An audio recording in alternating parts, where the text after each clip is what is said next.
Man, this past Saturday, it was upset city. A lot of top teams got knocked out by unranked teams. And then there's Missouri and Texas A&M that happened. But this week, this Saturday coming, oh, we got a lineup. The Red River Rivalry makes its SEC debut. Penn State travels to LA to take on some Trojans. Oh, Miss and LSU battle down in the Death Valley.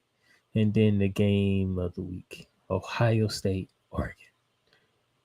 I know it's buried down in Gridiron, and I know it's late, but this starts right now.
I feel blessed, that's evident. I'm the best I've ever been. Okay. So if they ask you how I feel, What's up? I'ma tell you I feel amazing. I feel blessed, that's evident. I'm the best I've ever been. So if they ask you how I feel, What's up? I'ma tell you I feel amazing. I feel blessed, that's evident. I'm the best I've ever been. I am. So if they ask you how I feel, What's up? I'ma tell you I feel amazing. I feel blessed, that's evident. I'm the best I've ever been. That's right. So if they ask you how I feel, I'ma tell you I feel amazing. Ladies and gentlemen, how y'all doing today? Yes, I am here. I am good so far. We're not expecting Hurricane Milton to make impact into the state of Florida until late tonight, early tomorrow. Well, over the night, sure, I say to make it simple for you. But yeah, so I am going to do bearing down a gridiron today. The playmakers in the building down there. So thank y'all for tuning in today. Thank you if you're watching on the Playmakers Bar Network YouTube channel, the Playmakers Bar Network Facebook page, or my personal Donnell Salins LinkedIn page. Okay. Thank y'all for tuning in. Last week was ridiculous. Very ridiculous. The upsets that happened, the upsets that took place. Wow. Just something that, man, I don't know. But we got to get into it. Then this week, coming up this week, a juicy lineup. You heard it in the intro. The Red River Rivalry gets the SEC debut. Penn State, USC, Ole Miss, LSU, Ohio State, Oregon. Just to give you an appetizer of what's to come and what we're going to predict on for this weekend of football once we get past Hurricane Milton. Okay, so let me first say, anybody else that's in the state of Florida like I am, I hope you are safe and sound as Hurricane Milton is on its way to make impact this evening, overnight. And if you are evacuated, make sure you're in a safe place from evacuation. If you are sheltered anywhere, make sure you're safe, the family's safe, and all that good stuff, okay? But with an episode like this today, I had to bring somebody on because this gentleman here, he is a Texas Longhorn fan. So it was only right for me with the SEC debut of the Red River Rivalry to bring him on board. He is the leading man of the morning shift with Cole Johnson on the BS3 network. He's also the host of Total Football Talk on Coleman Media and Soultubber Media. Ladies and gentlemen, welcome back to Bearing Down the Gridiron, Mr. Cole Johnson. Oh, you muted. Yes. And now the SEC has come up. The best rivalry in college football is on the biggest conference platform. I'm so excited. Good afternoon, Playmaker. I'm going to let you have your bias time right there. This man literally said the biggest rivalry in football. Yes, sir. Bigger than bigger than Ohio State, Michigan, bigger than Florida, Georgia, bigger than Alabama, Auburn. Yes, right. That's right. Texas, Oklahoma. I was going to say there's a lot of people I know that will disagree with you on that one. Bigger than Notre Dame, USC. I was talking about Ohio State and Michigan. I know they will. I don't care. They always seem to have a championship implication when they get together.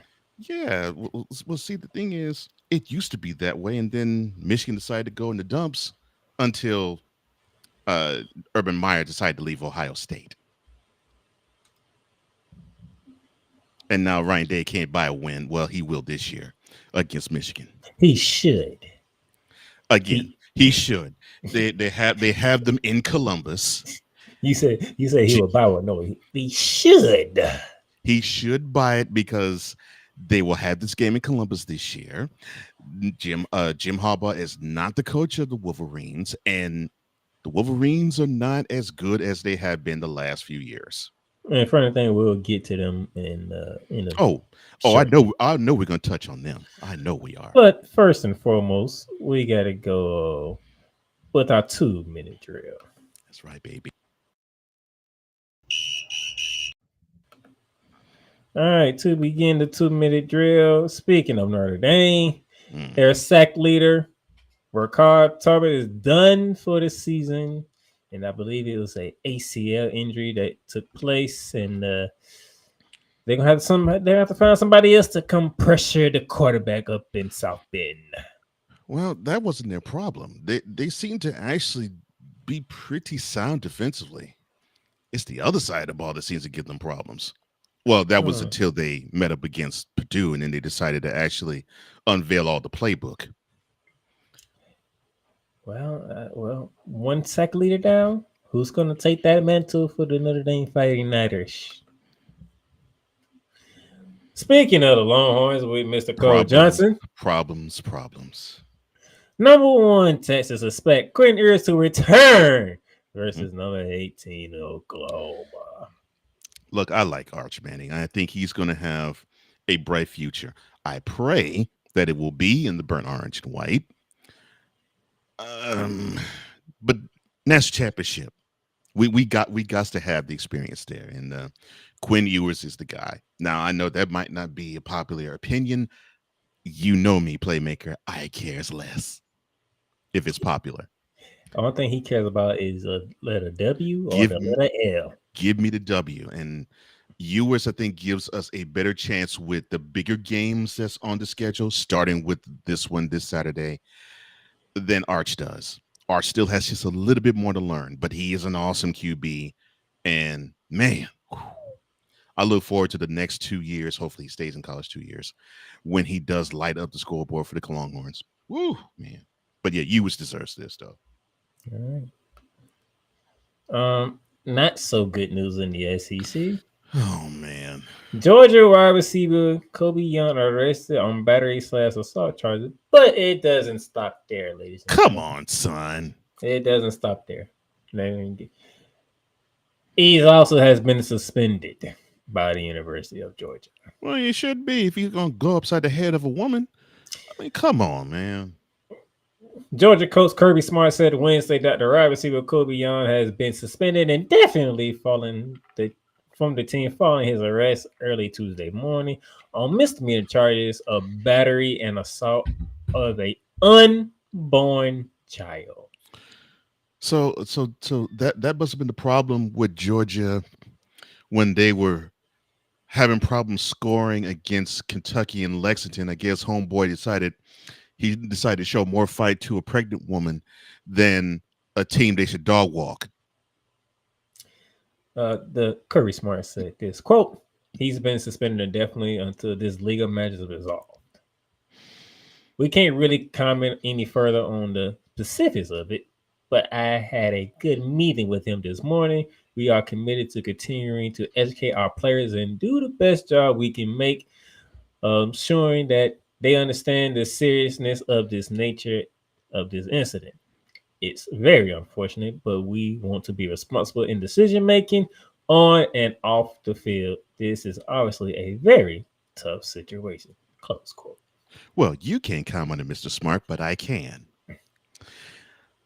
Obviously, off the field is a problem. On the field, we saw you basically having to pray to God to get a 1-point victory against Kentucky, and then you followed up 2 weeks later and you lay a golden egg in Tuscaloosa.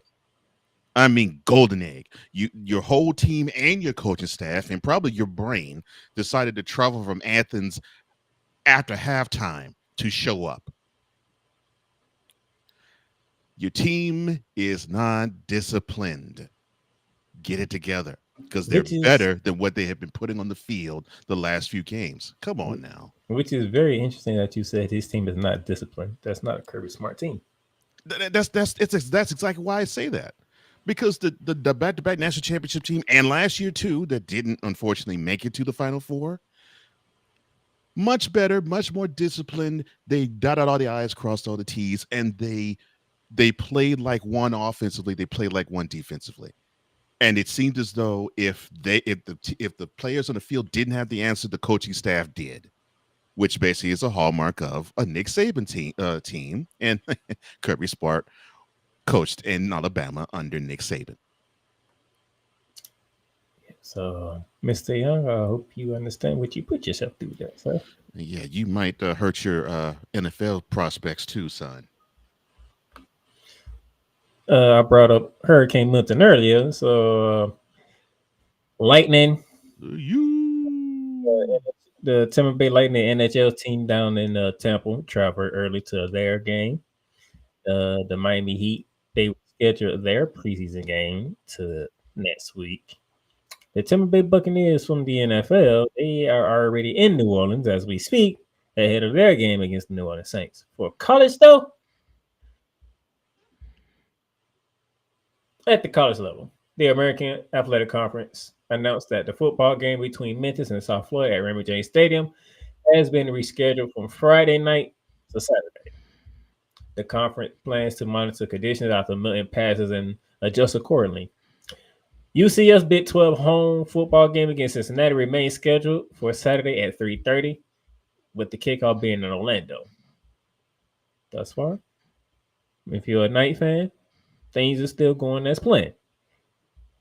How long? Saturday kickoff? Wow, Yeah. okay. Even though that could change because Central Florida is directly in the path of. Yeah, I was about to say Orlando. Yeah, Orlando will catch the remnants of what Tampa gets. Yeah. I doubt that will stay. That will remain. So if you are in the Orlando area, and my heart goes out to Orlando. Those of you who know me, y'all know Orlando has a special place in my heart. And a little special place in mine too. Especially the UCF Knights. Y'all be safe out there. And I'm pretty sure UCF is looking to get back on the field after what took place to them. But we'll get to that in our next segment, though. This man picks against his alma mater. That's a doggone shit. I'm sorry, my bad. I should not have this green room talk out here and the button is lit. I'm sorry. My bad, playmaker. That's being unprofessional. Lucky enough, I explained all that last week. Okay? But I'll explain it again when we get there. Very quickly. Jeez. This man here. All right. And finally, Colorado, Shiloh Sanders is a full go now. After missing the past 3 games with a forearm injury that required surgery, Colorado safety Shiloh Sanders will return this week against Kansas State. His father, head coach of the Buffaloes, Deion Sanders, a.k.a. Primetime, revealed that. Shiloh's, saying, quote, Shiloh's ready. He's practicing. He's a full go. Close quote. I saw when he injured that arm. I'm glad it wasn't more severe than it looked, and I'm happy to see that he's ready to go and that he's healed up. He picked the prime time to come back too. Well, no, they need him, and that will go do it for our 2-minute drill.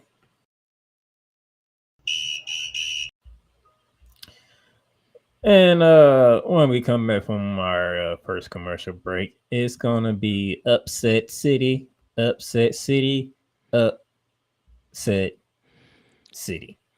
In the "You Only Had One Job" segment of Bearing Down the Gridiron. ...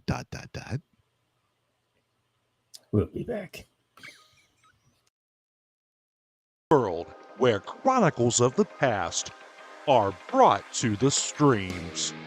Whether the content is relatable or completely beyond your realm of life, there is no shadow of a doubt that this show is absolutely full of shenanigans. Get ready for D. Willie in the Evening this Sunday at 10:05 p.m. Eastern, exclusively on Sertoba Media, where the struggle is real to be awesome.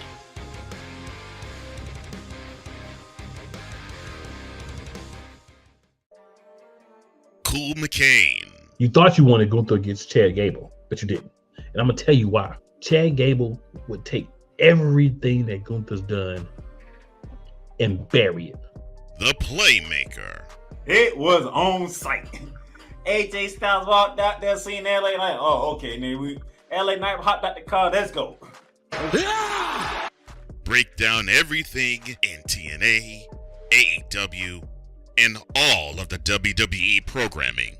Join these two kings, monarchs of wrestling, live every Monday at 6:30 p.m. Eastern, 5:30 p.m. Central on the Play Caller Sports Talk YouTube channel.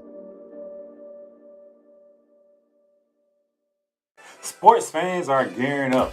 Whether it be for the madness of March, whether it be for the Super Bowl, or even a little thing called WrestleMania. You can get all that at Fanatics, where they have a wide selection of gear from every league, including the NFL, the NBA, the MLB, the NHL, the NCAA, and the WWE. So go on and show that pride, that passion, that dedication fan that you are by whipping your team, your league, or your favorite player. Fanatics, official license, everything. All right, welcome back to Bearing Down the Gridiron here, and yes, Cole Johnson from the Morning Show is joining me this week because this is an important week for him. Yes, it is. Yes, it is. On more than one occasion. The #1 ranked Longhorns, baby. Yeah. Yes, as you can hear, he's a Texas Longhorn fan. Oh, yes. So, but before we can talk about his Longhorns, because they had a week off. Mm-hmm. We got to go with the Gridiron Roundup.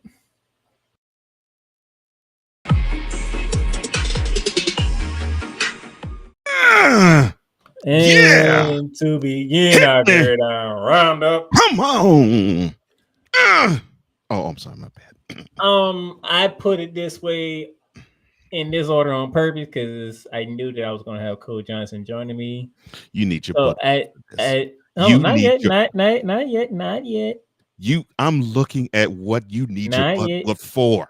Not yet. Oh, I'm not going to go all the way off yet, but I just want you to know right now you need your butt what. But go ahead, sir. Texas A&M put a drubbing on 9th ranked Tigers of Missouri. That was just a prelude of what was to come. Yeah. SMU took a trip down to Lexington, Kentucky, and they decided to hand the Cardinals a second L on their resume. Freaking Dallas team. And then Ole Miss, after having their wake up call the week before, came in the last week into Columbia, South Carolina, and said, "Not again." Yeah, actually decided to treat an opponent correctly. Interesting. If I can insert that with up. No, you don't. Not again. No, sir. Oh my gosh. But let's be the only game I want to focus on from this three, or two of the one or two games I'm gonna focus on from this set of three. 41-10. Yeah. And the 25th ranked team snatched 41, while the 9th ranked team snatched 10. It was 24-0 in halftime. I don't know what happened. I just don't. But I gotta give you numbers here. Look at Texas A&M, 512 yards of total offense. Missouri, 254. No defense. Sad.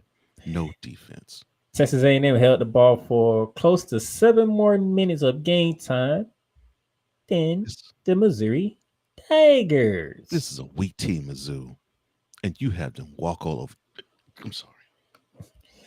And Pissing then me off. Brady Cook did not have no Tom Brady in him. He only threw for 186 yards and 1 tud. While Lavon Moss, 138 on 12 carries. Let me do some math here. I'll do some quick math for you. That lousy team from College Station beating down Mizzou, which they were supposed to actually show that they now are the big boys on the SEC campus. It may not be a number, but it's a letter. That L you took, come on. You got to show more effort. But then I should have noticed and should have known, because you had to squeak by a W against Vanderbilt. I should have known. You know what makes it worse? How many points Missouri scored? 10. A Look, field goal and a touchdown. An extra Lavon Moss averaged 11.5 yards a carry. So you're basically saying he averaged more yards per carry than Mizzou scored in points. Sad. Okay. 3 rushing touchdowns. Good Lord have mercy. And he did his only 12 carries. 12 carries. Weak defensively. Weak. Did Missouri never left Kansas? Well, I mean, I hope they. I hope they left Missouri. I hope they left Columbia. Do they even know what College Station is at? Because they weren't there. Well, I'm about to say Saturday. I would say no, because they got boat raced. And you got boat raced by one of the main teams that this guy doesn't love. No.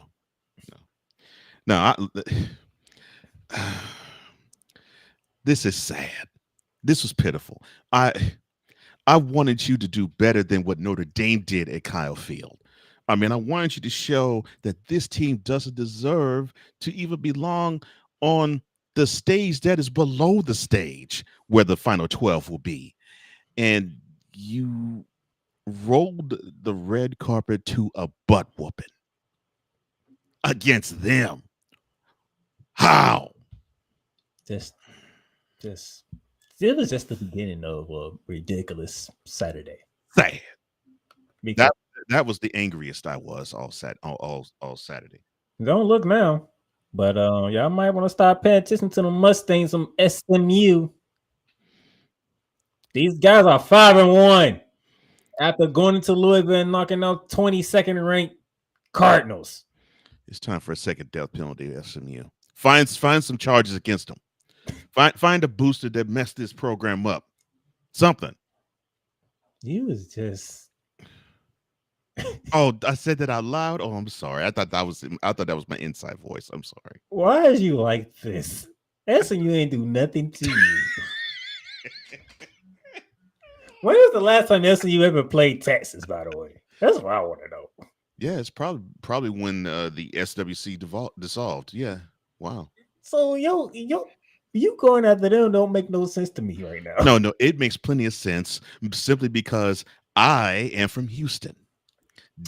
SMU, Southern Methodist University, is ensconced in Dallas. Along with TCU. And both programs need to just simply bury themselves.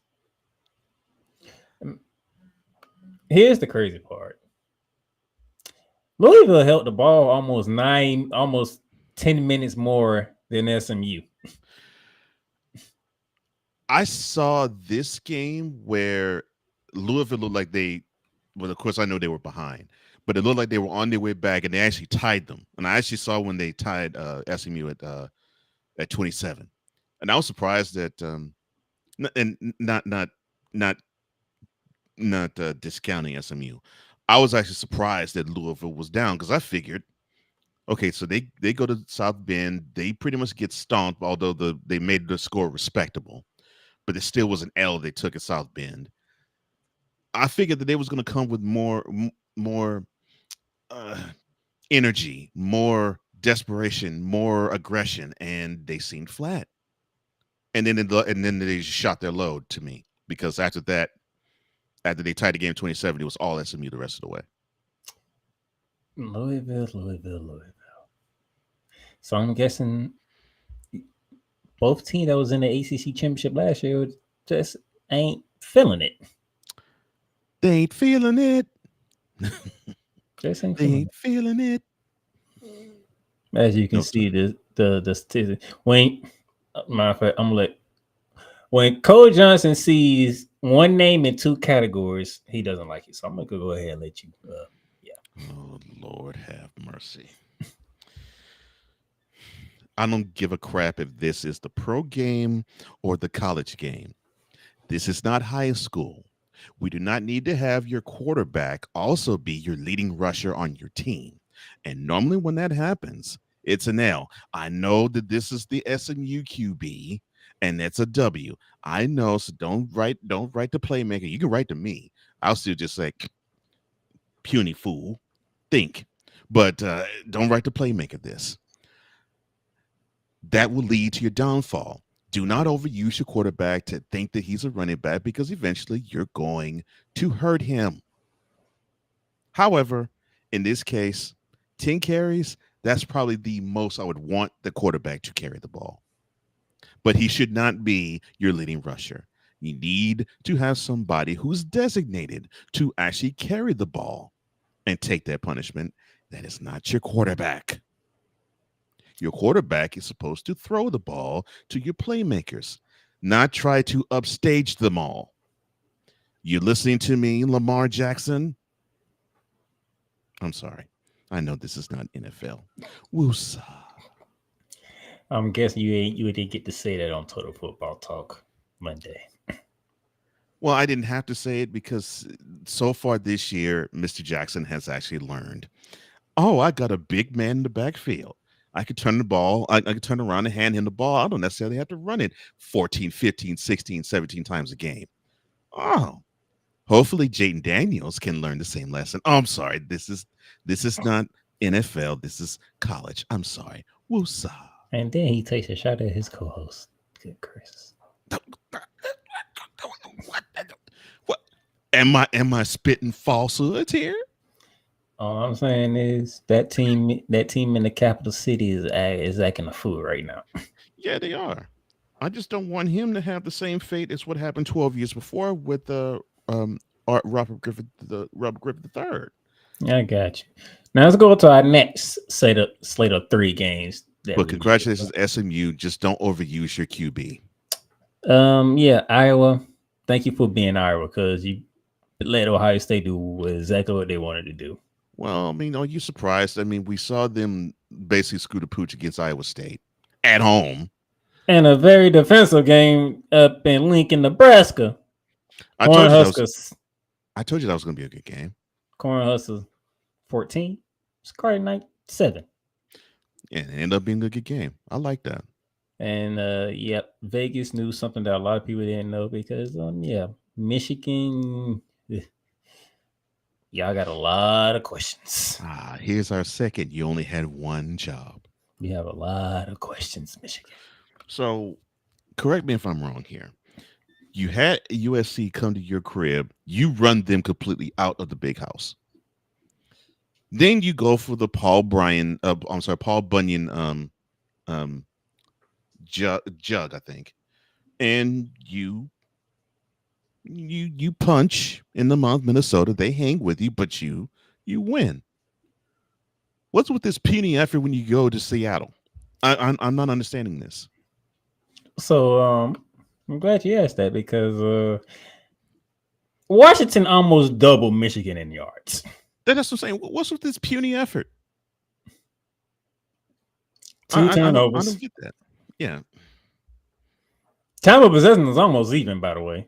Not but 60 seconds difference in favor of Michigan. Mm-hmm. But guess what? What did I say earlier after I watched y'all play against Texas and what Texas did to you? No, you punch them in the mouth, they can't recover. Oh, Edwards, 95 yards on 14 carries. Mm-hmm. After you went for 200 against USC.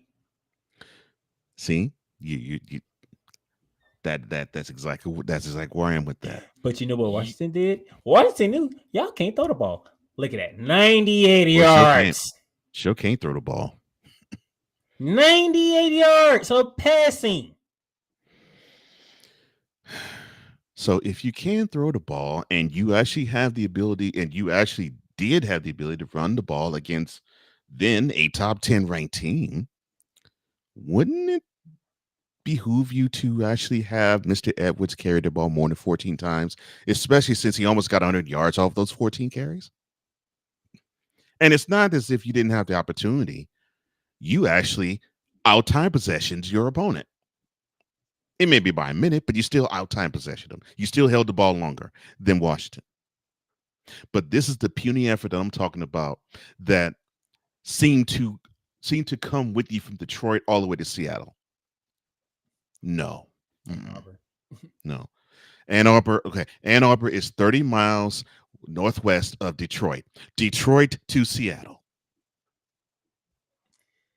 Sean Moore, you better figure something out. You already got 2 L's on your schedule already.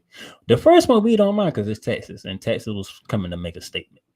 And you're gonna have a third in 7 weeks. We're talking about a Washington team who couldn't beat Washington State, and we looking at Washington State like, do y'all even matter? Washington State in Seattle at home, not Spokane, in Seattle. Washington State served that L on them. And they made you all Wolverines, made you basically defamed. Looked like you being defamed. That is, I don't recognize you. I don't recognize this team anymore. No. You are seeing the effects of Jim Harbaugh leaving. Well, yeah, that's true. But but you would think it would stay the same because Sharon Moore was there the entire time Jim Harbaugh was there. So what is missing? Continuity. Because we got a chance to see this team, what they can do best. And to me, the pressure game was USC at home. I'm like, okay, so this team needs to run the ball. They need to control the clock. They need to punch teams in the mouth on both sides of the ball, both lines of scrimmage. Okay, understood. Cool. Now, they may have an issue doing it defensively, punching teams in the mouth. But if they can offensively do it, they don't have to defensively punch teams in the mouth at the point of attack as much.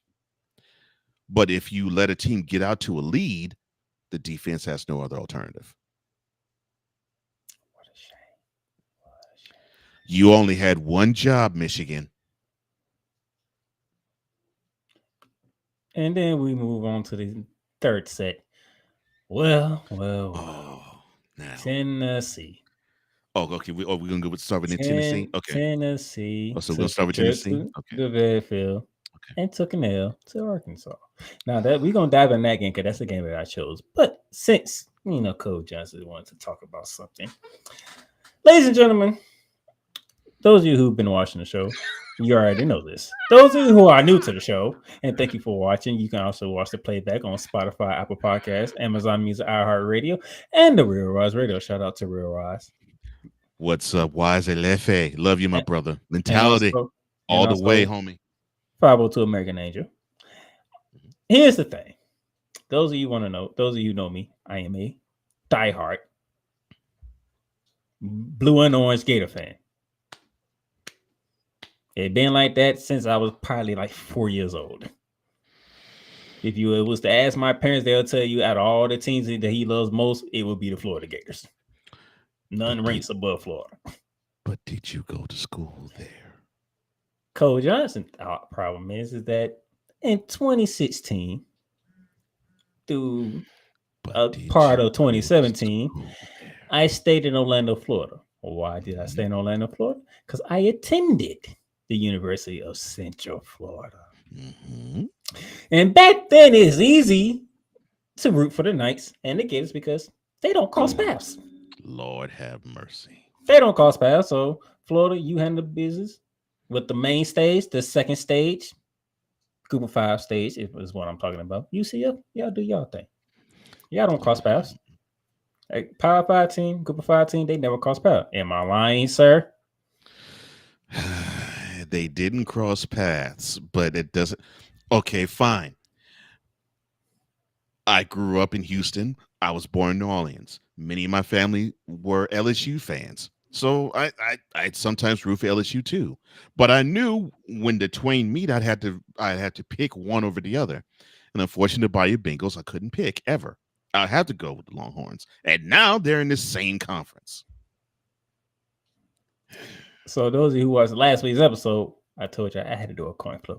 I ain't even do any coin flip. I did a best of 5 coin flip. No, you didn't do no coin flip. You just did this. I want to tell you how I know I did the coin flip. Because it came up UCF for the first 2 coin flips, and then the next 3 came up Florida.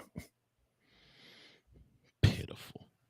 So I picked the Florida Gators. And then Florida ended up winning. And by the way, KJ Jefferson for UCF did not look like KJ Jefferson from Arkansas a year ago in that game. Oh. That was not a KJ Jefferson game like he did last year. And by the way, Cole Johnson, remember that episode because I almost lost my mind. Wait, KJ Jefferson. So he actually is a Florida guy? He's the quarterback for Central Florida. No, I know he's a quarterback for Central Florida. I'm saying, did he originally come from Florida? Because I remember he played QB for Arkansas. I remember that. No, I don't know. I don't think we ever had him. Okay. And I almost blew a guess because we ended up losing to Arkansas. It was in the swamp, by the way, too. And they walked in the all-black uniform for the first time ever. I was like, oh, KJ Jefferson, he's coming back to Gainesville. This should be fun. Let's see how this one goes, especially with Billy Napier, but on a hot seat for real. But now, it's Gus Malzahn's behind on a hot seat now. Because the last 2 weeks, UCF is not looking like UCF.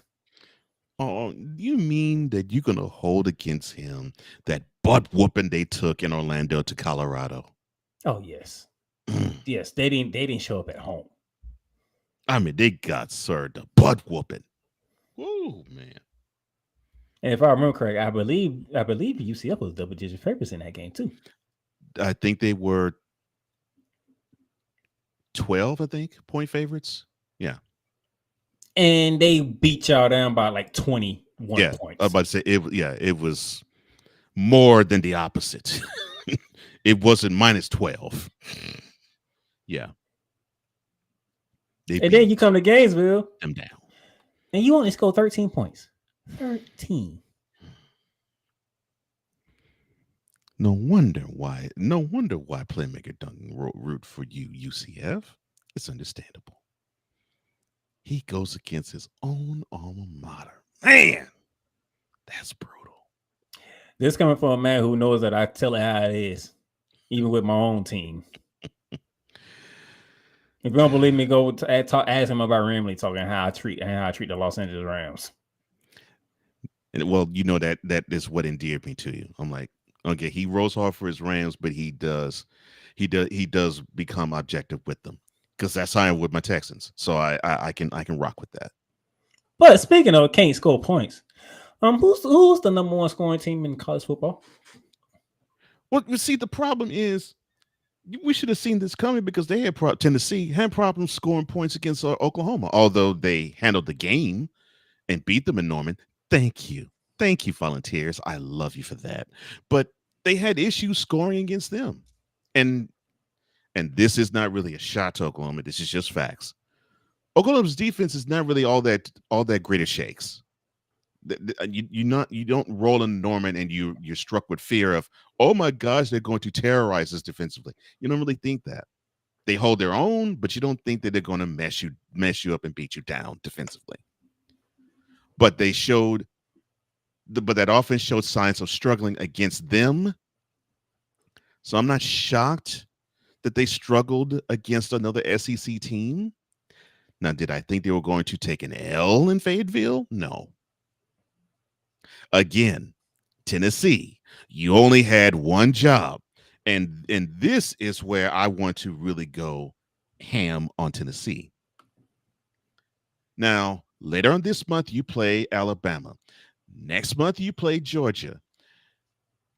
You have the SEC championship game rolled up like a red carpet.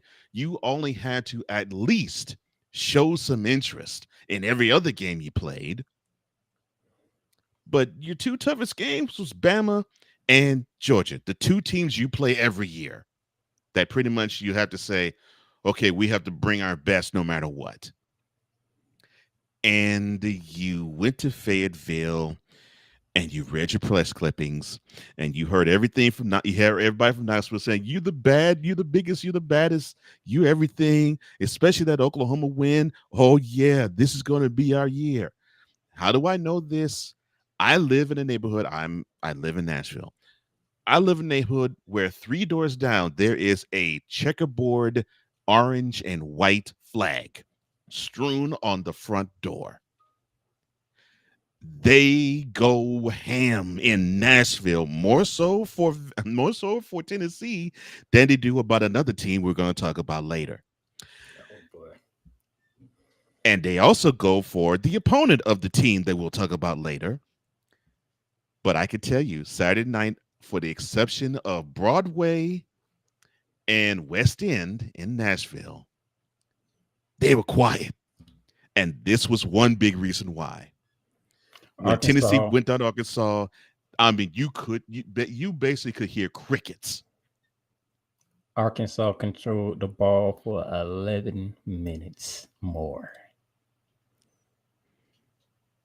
Tennessee should be ashamed of themselves. They dropped the focus.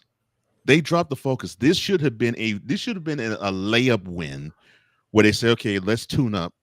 Let's not act like this opponent sucks. Let's act like they're about something. They are in the SEC.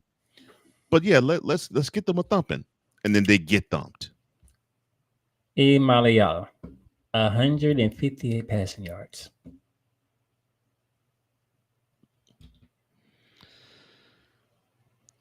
Passing yards.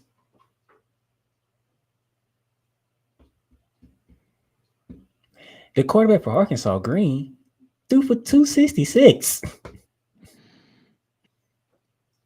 Did I miss something here? No. You missed. And let me. Well, you know how things are. Playmaker. You are an SEC fan, obviously. I have no choice but to be an SEC fan now, for sure. But I've been in SEC country for now almost 15 years. Tennessee, especially when they have these good years, they want to strut like a peacock, and then they have these wonderful duds like this, and then you see the whole Volunteer Nation deflated. You remember when they hosted Alabama and they had that chaotic game and they did beat them 52 to 49, and Neyland Stadium went absolutely bonkers and crazy. Yep. And then the very next week they shot their foot. That is basically how that was. And then the year before they had that miracle. They shot their season because they didn't look nothing like that after that Alabama win. That's what I'm saying. And then I think it was the year before they had the miracle victory between the hedges, and everybody from Knoxville to Memphis was like, "Yes, this is the team." Then they shoot themselves in the foot by allowing 63 points to be scored against them by South Carolina. Mm-hmm. This is how Tennessee is. They have these wonderful seasons, and then they find a way to stub their toe against opponents that you wouldn't think they would. I sure didn't think so because I didn't even have it on my slate last week because I was like, yeah, Tennessee should take care of business on that one. Now, I think this is probably what happened. Now, of course, with Tennessee, the two biggest games of the year they play obviously is Alabama and Georgia. Now, I would argue their most heated rival is Florida. What is their next game? Playmaker? I don't know. I think I might have that in the show. Mm-hmm. I think I might have that in the show somewhere. So it's quite possible this team may have overlooked Arkansas for their next opponent. And the opponent after that, which would be Alabama. And since we shouting out some of our brothers in podcasting, Cole McCain, stand up. The U.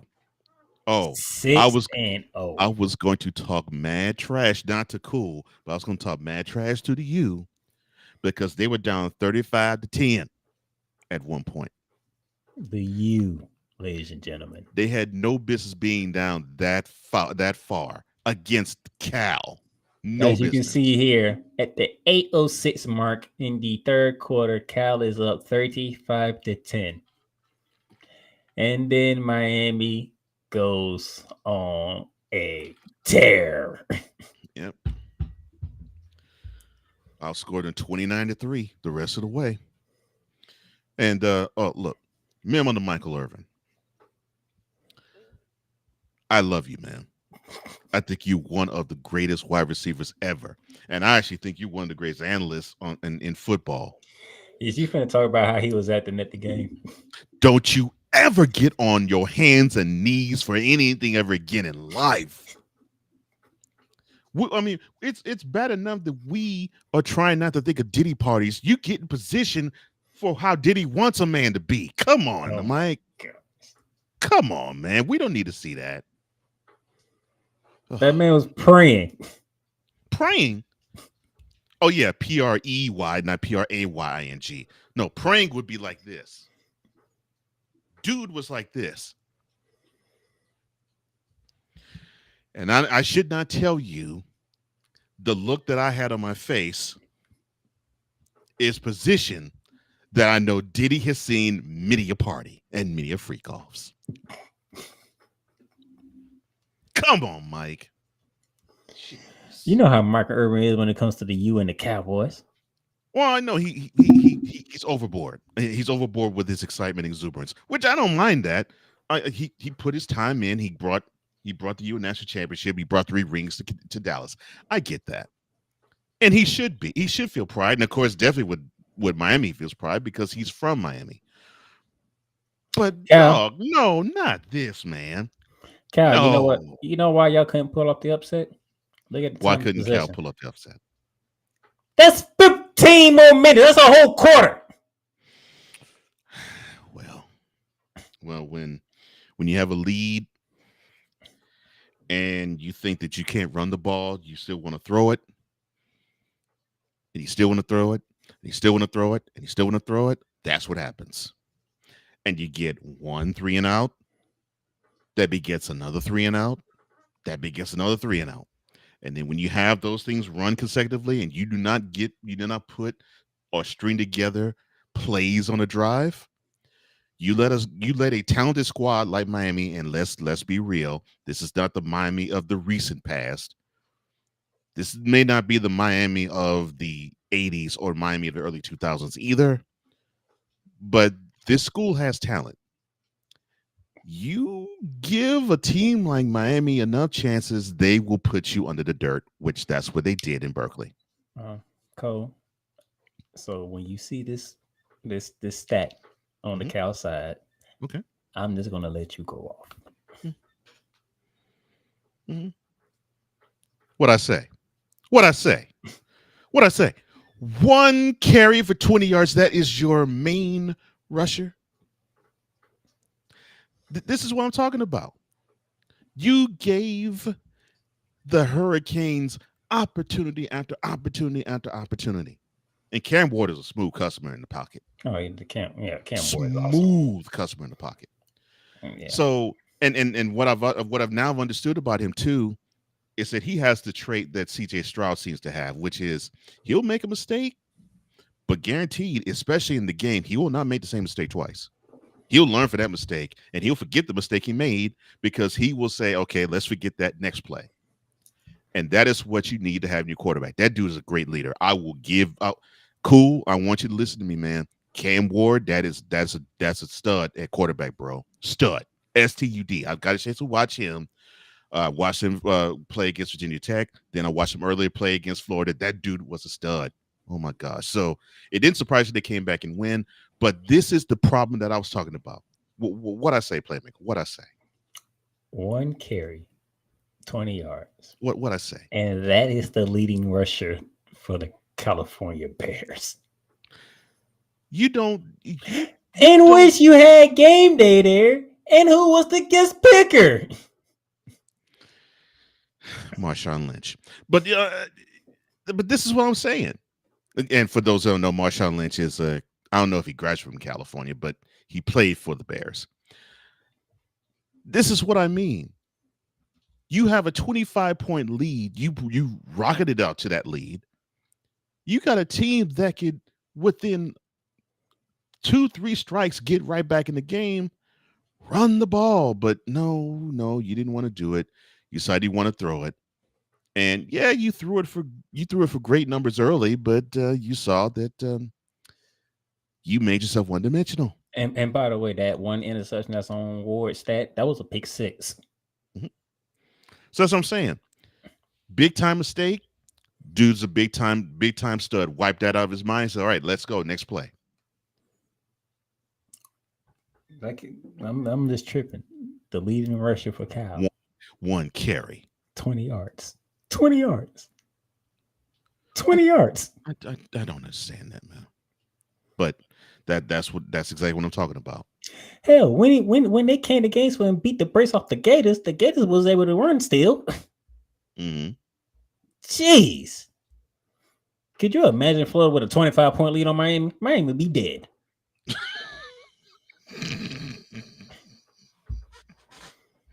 Am I lying? Dead. Well, yeah, because you'd run them in the ground, which that's what you should do. I mean, to me, with a 25-point lead, yeah. I would be almost telepathic. I would basically telegraph all the plays. We're gonna run on first down. We're gonna run on second down. If it's 3rd and more than 5, we'll throw it. But we're not done with the Gridiron Rondo, even though we went through the 10-game slate. But I'll say this though, Miami, you avoided you only had one job, but you executed that one job in the 4th and the second half of the 3rd quarter. Congratulations to you. So road ranked teams didn't do well against home unranked teams. No, they did not. You even add 11 ranked Trojans. So roll your boat, Minnesota. Now, USC has no issue, no gripes. They have no excuses. USC, you only had one job. Now you already traveled to the Midwest. You took it on the chin to a better team. So you decided to make another trip and play just as uninspired against Minnesota as you did against Michigan. If I remember, that might be the same score. Am I correct? No, it's not the same score. Okay. Because I think it was like 27-24, I think. Okay. And then the biggest one of them all. Oh, yes. Nashville, Tennessee. Stand up. Stand up. The biggest win in recent memories. And the biggest win in Vanderbilt history. And that's not hyperbole. This is the first time this school has ever had a victory against a number one ranked AP team.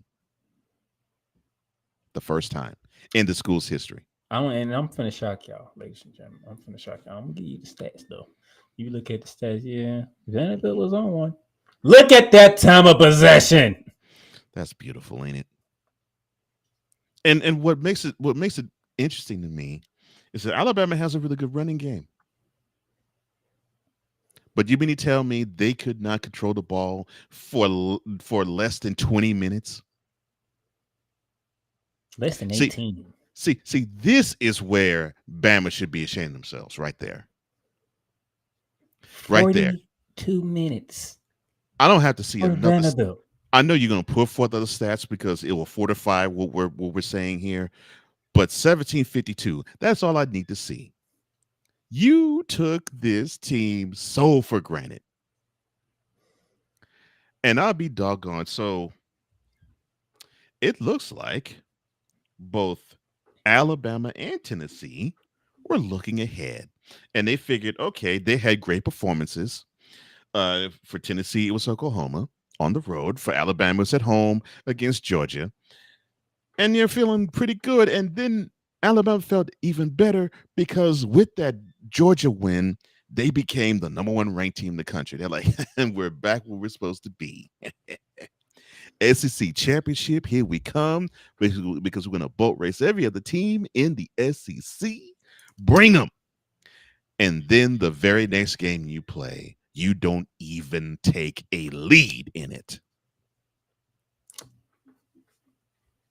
No, he's not lying. The Alabama Crimson Tide never, ever led it against Vanderbilt. Didn't lead them and didn't tie them. I'm like, you gotta be kidding me. Vanderbilt is not as good as you are, Bama. You only had one job, and that is to not sleepwalk against Vanderbilt. But I understand it. Even your old head coach, Nick Saban, he even got in and said, quote, the easiest win in SEC is going on the road to play Vanderbilt. Close quote. And he said that 2 weeks ago. And Vanderbilt played it after they knocked off Alabama. Mm-hmm. Yeah. He said that 2 weeks ago. And then you go to there and you lay the most golden of eggs. I mean, you all look so still in the first half against Georgia the week before.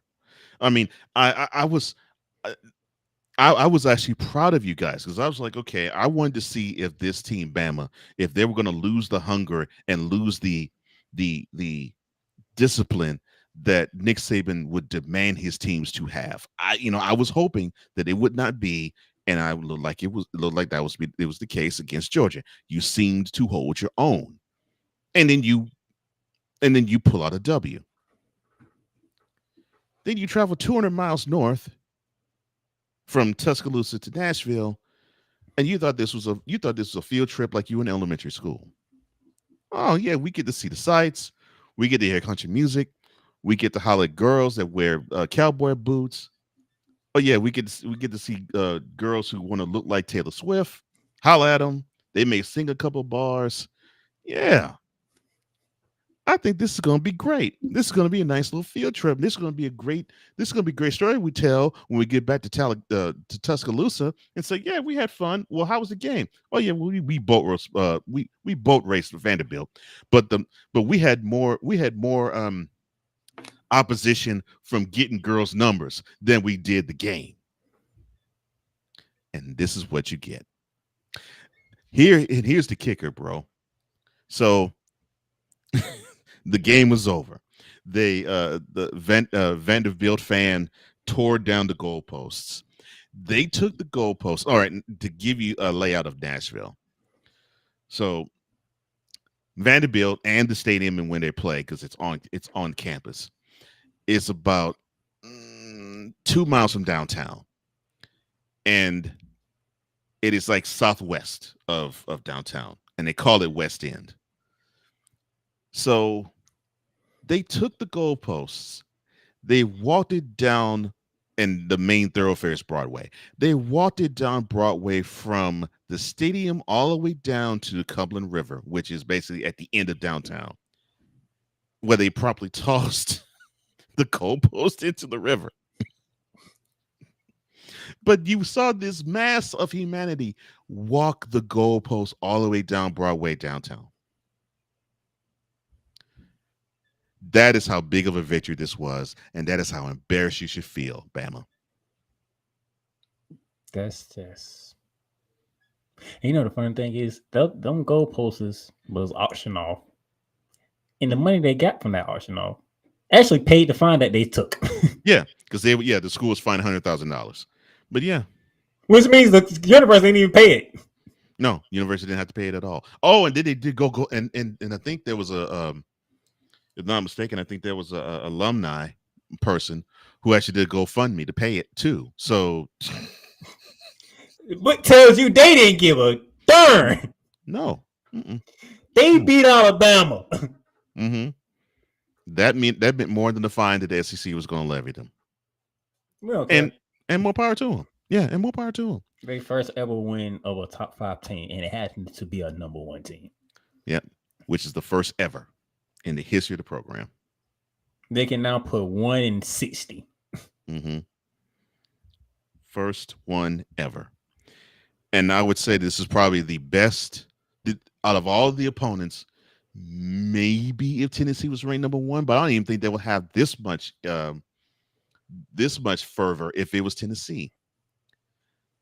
Out of, I think, all of the SEC opponents that this could have happened to, I think this was the team where it felt the best against. Because when you think of SEC, the first team you think about basically is Alabama, because they have been ruling the conference for 15 years now. So yeah, a win against them, their season for sure is made. Darn shame. For me, I went 500. Thanks to Miami coming back and win. Thanks to Miami. Yeah, thanks to Miami coming back and win, and me picking Florida and a coin flip. Let me see. I would have taken an L with Tennessee, with Louisville, probably with Ole Miss, because I would have picked against them just because I was feeling petty. Michigan, Mizzou. Yeah, I would have been 500 too. In Arizona, where did y'all defense go? I know you all look. Where did y'all defense go? Y'all look good against Kansas State. What happened? And Texas Tech went in there and they continue to rack up the points. I'm like, good gracious, where's the defense? Well, I guess the ghost of Mike Leach is still alive there. But hey, 12 games above 500. I'm not going to complain. I'm doing good. I wouldn't either. And then here is your updated AP rankings. And ladies and gentlemen, no, that is correct. You do see 2 teams that are ranked 11 and 3 teams that are ranked 18th, which never makes sense.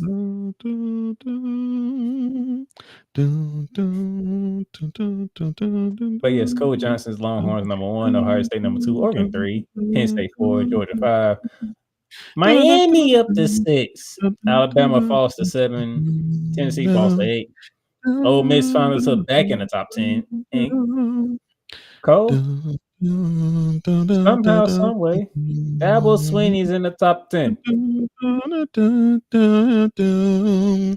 I'm surprised. The Dabo Swinneys, I guess they decided that they wanted to actually take this season serious after being completely embarrassed in Atlanta against Georgia. Well, they will have to go to Tallahassee but that basically is just going to be like that I hate to say it this way. Clemson should treat that game as if they could just roll their helmets on the field and beat down the Seminoles. Don't get me started with them. I want to know, can anybody tell me why that I have to have 3 teams ranked 18th? Why do I have to have 3 teams ranked 18th? Why do you have to have 2 ranked 11th? I don't understand this. Look, shout out to the Hoosiers. No one has been talking about them. No one. What's up with Pat McAfee? Well, obviously McAfee's going to talk about him because he lives in the state. But other than Pat McAfee, no one has been talking about the Sooners. And so I'm glad that their undefeated season has been rewarded with a top 20 now bid. Sooners, well, I'm glad that you're back up since you got knocked down a bit. Hopefully you get knocked down further. And Kansas State, yeah, I don't understand why they're all ranked 18th. I don't understand that. And why is the Fighting Irish? Okay. Yeah. So why are they ranked 11th? I'm sorry. They shouldn't even. With the embarrassing L they took to Northern Illinois, they shouldn't even sniff 15. They should get to 15 and just park them there. Because there's no excuse of that team to even be ranked that high with that effort they had at home against them. That's your Gridiron Roundup.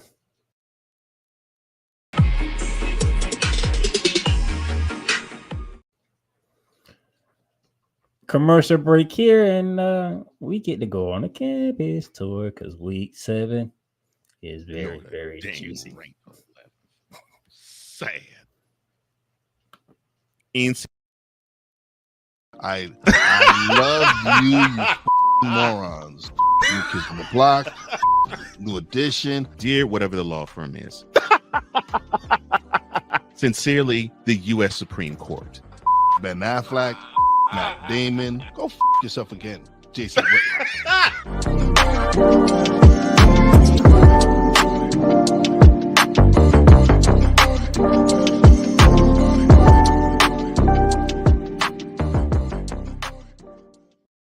Whether it's news, the largest egg producer finds bird flu in chickens at a Texas plant, weather, devastating tornadoes rip through the heart of the United States, inspiration, a breast cancer survivor completed the journey of chemotherapy, and now begins a future one of matrimony or sports. Michael Jordan is shown on a photo with Diddy. LeBron James has a video extolling the virtues of a Diddy party.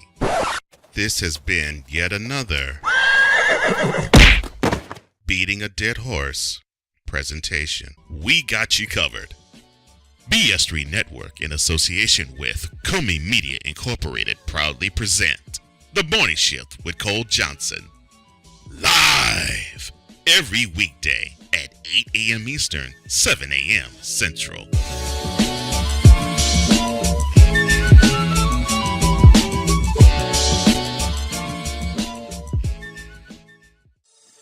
Shop hats and official sports gear at Liz. Liz is the leader and #1 destination for hats, gears, and everything that moves you, making it the perfect shop for fans to find official sports hats, merchandise, and gear. Represent your team, your town, and your style with a snapback adjustable fitted hat or beanie from thousands of college and pro teams. Browse the very latest sports jerseys and t-shirts from the best teams out there. Liz has officially licensed professional and college sport team apparel and hats featuring the hottest brands and trends. Shop online or visit one of the 100 stores across the country. Locker Rooms by Liz. Hey, Eagles fan. Join my man Cool McCain and a host of others as they break down every single game, every single week in an objective manner, and also from a fan's perspective as well. Remember, this cast feels just like you. Nobody likes you. And when you don't care. Fly, Eagles, fly. Eagles Elite Podcast. Every Wednesday at 8:30 p.m. Eastern on YouTube and other podcast outlets.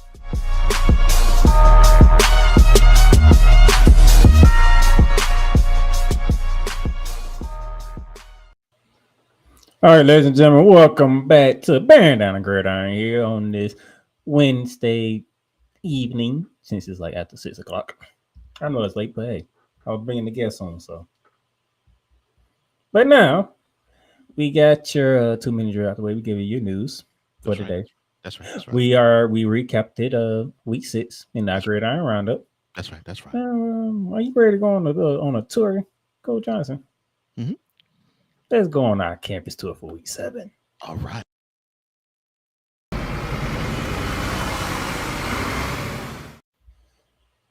And we begin our tour on Friday, October 11, 10:30 p.m. on ESPN. And we're going to Arizona as the Arizona State Sun Devils play host to Utah, the 16th-ranked Utah.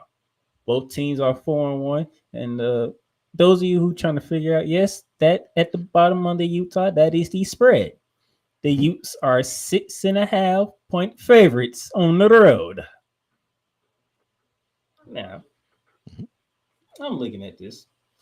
ESPN says 51.1% in favor of the Utes, so almost even. It's almost like a pick 'em to them. Interesting. So, That actually is interesting. yeah. So they take it as a pick 'em. Okay. Almost a pick 'em. Almost a pick 'em.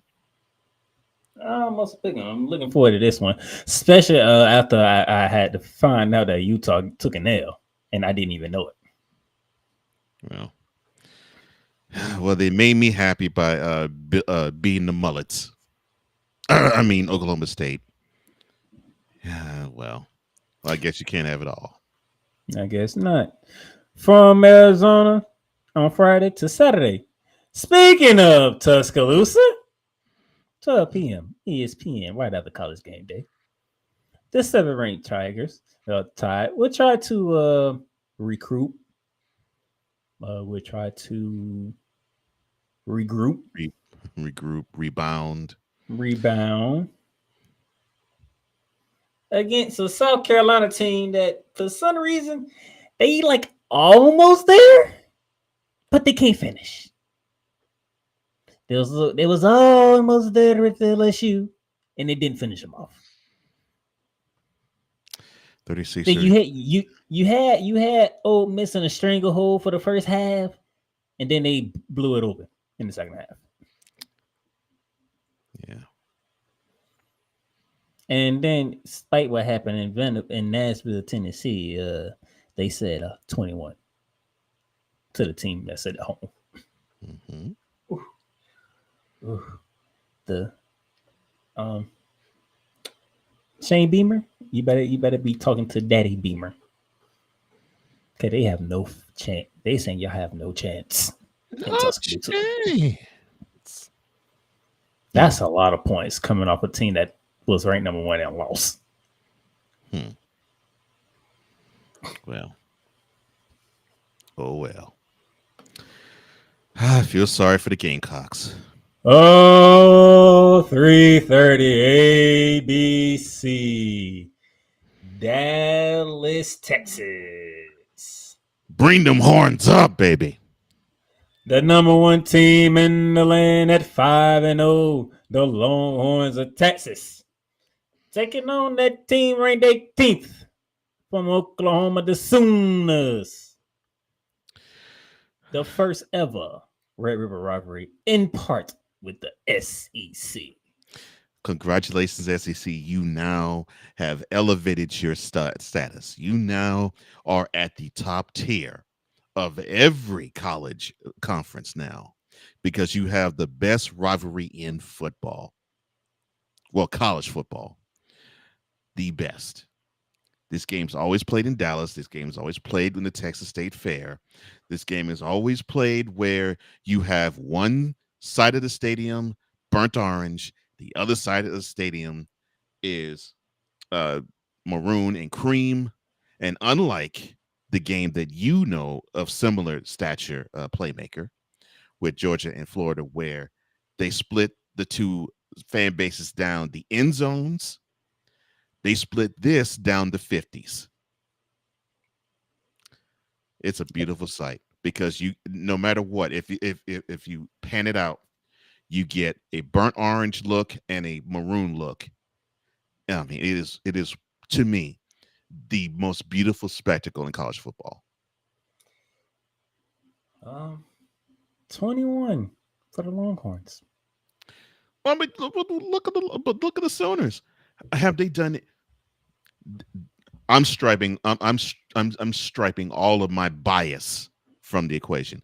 Has Oklahoma done anything to make you think that they actually can put up some sort of fight against Texas, other than the fact this is their biggest arch rival? What do I always say about rivalry games? Well, yeah, anything can happen. I understand that. I'm just saying, just on paper alone. I get it. Those people at ESPN Bet in Vegas, they doing their job. Mm-hmm. But yeah, they want you to put on money, and they want you to put money on Oklahoma because they want to drive that down and get more money. I get that. 21 though. But still, what have they done?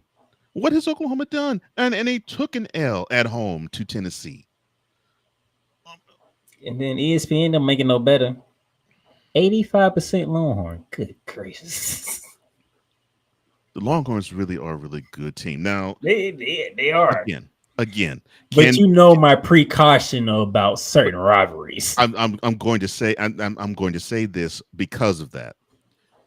Now, should the Longhorns roll their beautiful white helmets with the burnt orange Longhorn on it and just say, we're here and now OU shall bow to us? No, they're gonna have to take it to the Longhorn. I mean, they're gonna have to take it to the Sooners, because the Sooners are gonna make this. I'm gonna put it this way: for the Sooners, this means more to them than the SEC championship game. This is their national championship this year. If they can, like they did last year, say we beat Texas. Now, first ever meeting as SEC opponents, we won. I mean, because Oklahoma could say that last year. I mean, Texas, they won the Big 12. They won the Big 12 championship. They were part of the Final Four, and they came within 10 yards of being in a national championship game.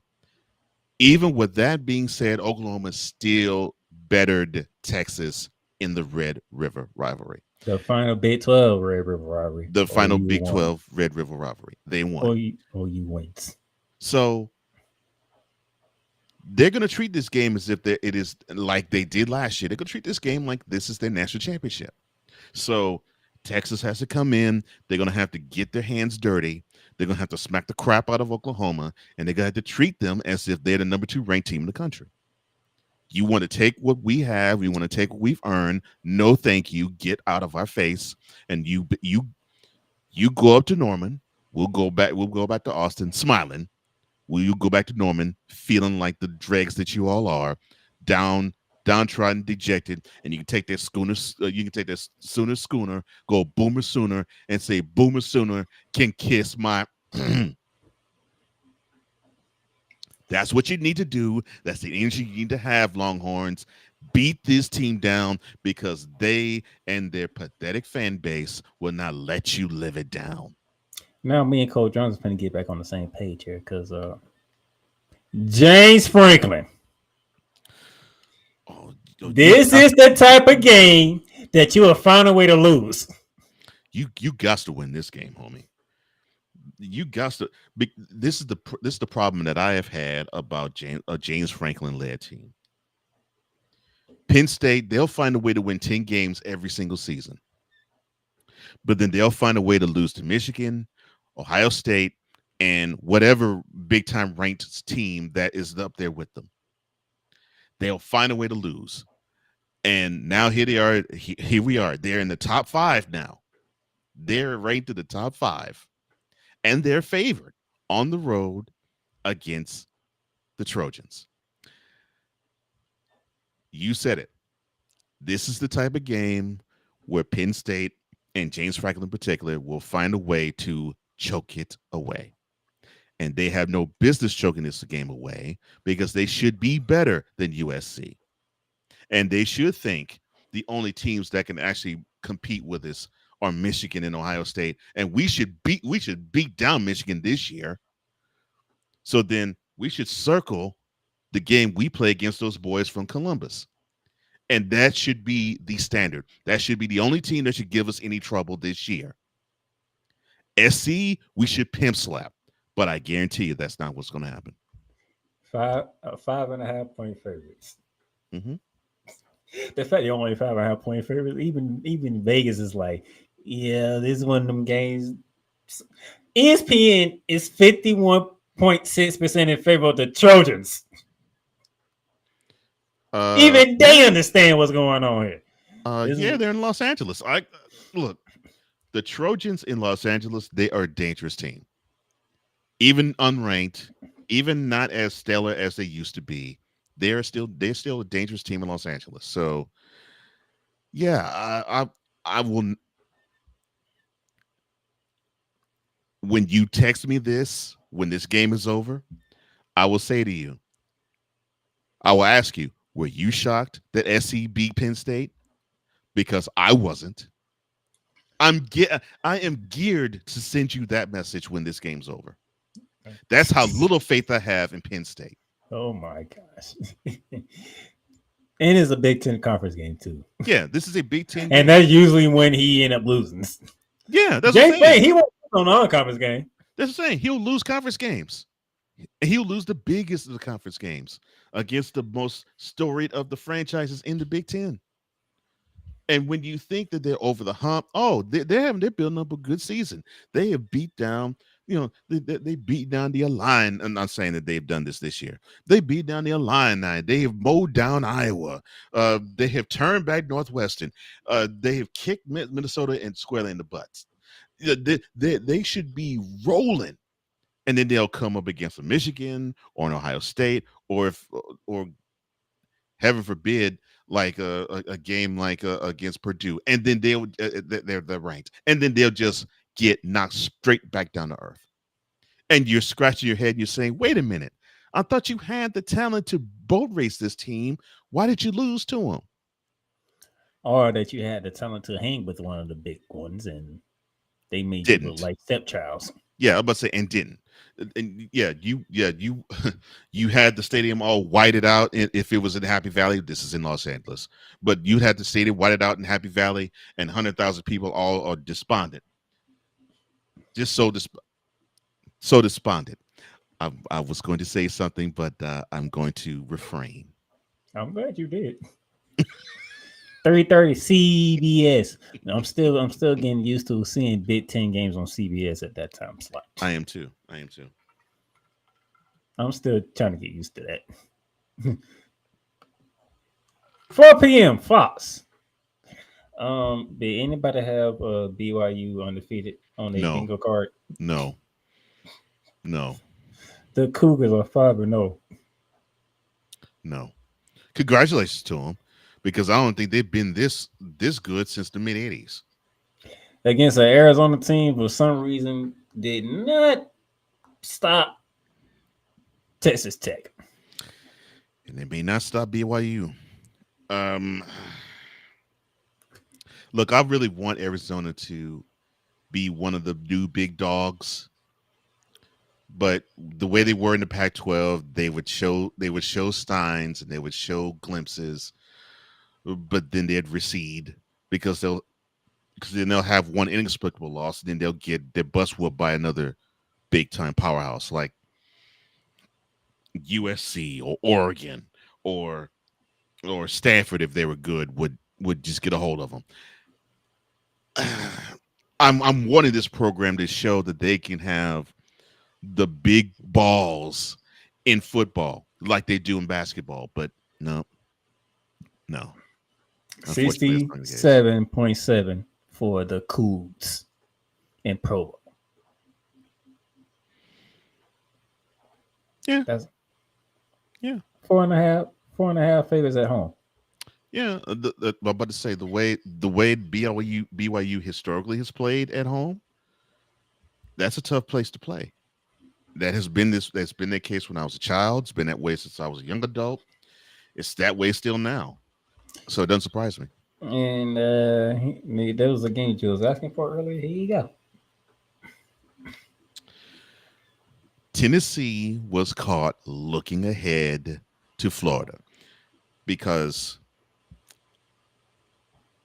this might not be the case for Florida. No, I know it's not the case for Florida, but I believe it's the case for Tennessee. They could say Georgia is a rival. They could say Alabama is a rival. They dismissed Vanderbilt being one. To me, I think their biggest rival is Kentucky, but they even dismissed them because in football they pretty much have a handle against them. The game they seem to circle football wise, Tennessee seems to be Florida, and I don't get why they so want to bank their season on beating Florida. Now, I'm not insulting Florida.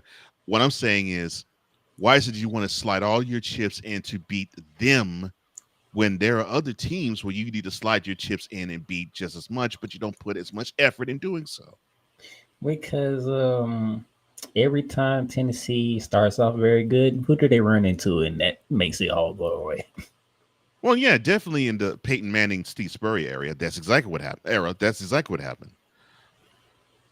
But I think we had like a 10-11 season winning streak over Tennessee. And every time it happened, they was looking good. They run up against Florida, and they got their hearts broken.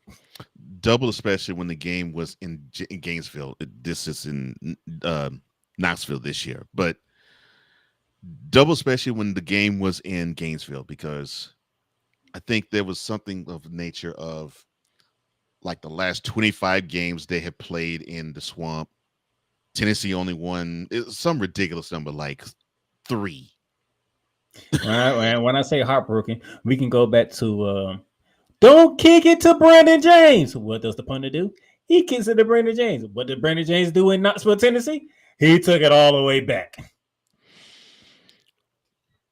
Tennessee was caught looking ahead to your Gators, and they should be ashamed of doing so, because to me, I think they've ruined having a shot at the number 1 seed or a bye in the 12-team playoff by doing so. And here's the funny thing. Y'all took an L. ESPN got y'all almost at an 80% chance of winning this game. Mm-hmm. The problem is Florida has won 2 straight games. Who saw that coming with that schedule that Florida has? Nobody. Florida has won 2 straight games. And if they win against Tennessee, your Gators will be ranked. If Billy Napier's job will be saved. Well, I don't know about that. He still has to find a way to be competitive against Georgia. And not lay down against Florida State. No, I'm saying that because he'll be 2 wins away from being bowl eligible, and I'm like, he found a way to be bowl eligible. Ain't that something? Schedule. I had no problem with that. I figured they would be bowl eligible. It's beating the certain teams that they need to beat. You're not beating Georgia. No, I don't think you're gonna beat Georgia. You're not beating Texas. You're not beating Texas. Once we get past Kentucky, death row hits for Florida. I don't think they expected to beat Texas, but to me, the wins that Florida need to have, that the must-haves, and of course you'll scratch them simply because, well, they don't have the horses. Georgia is that game where it's like, okay, well, you don't have the talent like Georgia does, but that's one of those games that they would like to have you at least be competitive in. Georgia, Tennessee, Kentucky, to a lesser degree, Kentucky, Florida State. And I would say LSU, since you play them every year. Like I said, once we get past Kentucky, that's death row until we get to Florida State.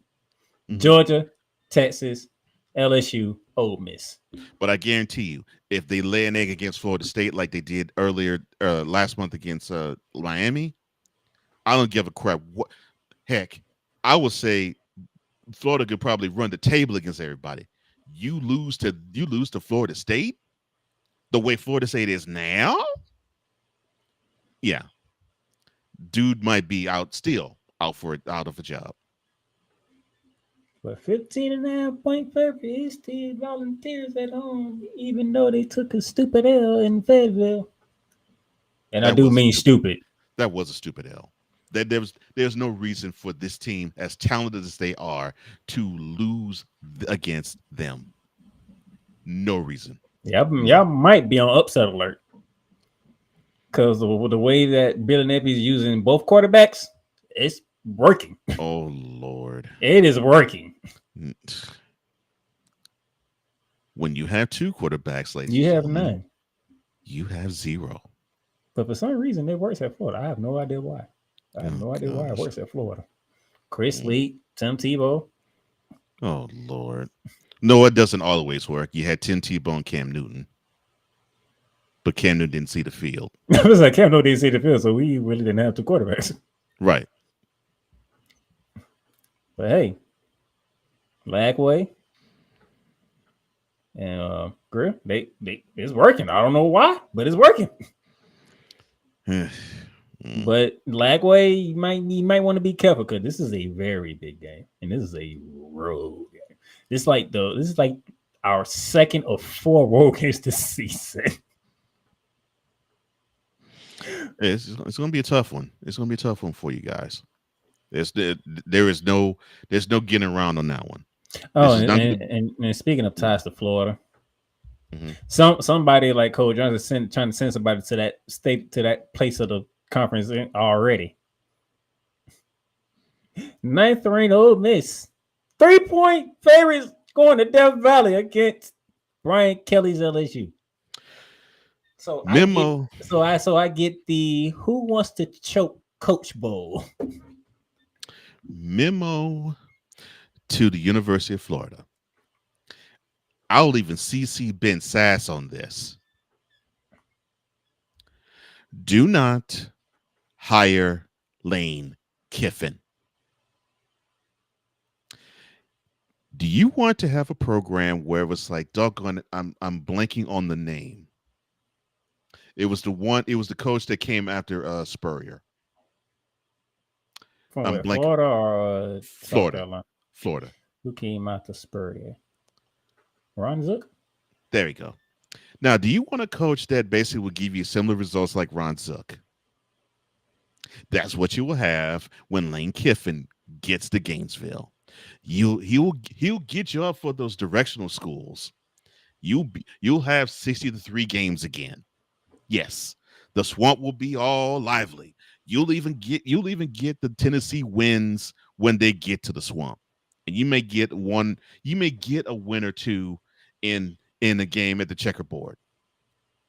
You may even steal a win in Jacksonville. But I guarantee you will have disappointing losses against LSU, disappointing losses against Georgia, disappointing losses against Florida State. And since you're now playing Miami, you're going to get disappointing losses against them too. You might as well throw Kentucky in there since he already lost to Kentucky. And you might have the most inexplicable losses, like one against Kentucky or one against Vanderbilt. Do you want that for your program? I don't think so. Don't sign him. My question to you is which coach is going to choke? This is what this is. This is the SEC's Oklahoma State, Kansas State game. Which one of you dummies want to choke? Let's see the one that University of Tennessee wants to shoot bullets in, or the one that fakes as though he's a Southern Baptist preacher.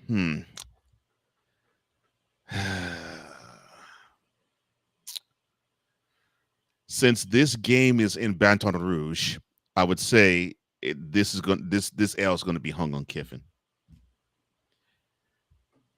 Now, Mississippi State should have the better team, but I don't trust a Kiffin-led Ole Miss team on the road, because every time you think they're going to bring a dub, they give you a disappointing L. You remember when people were actually talking about they actually might win in Tuscaloosa?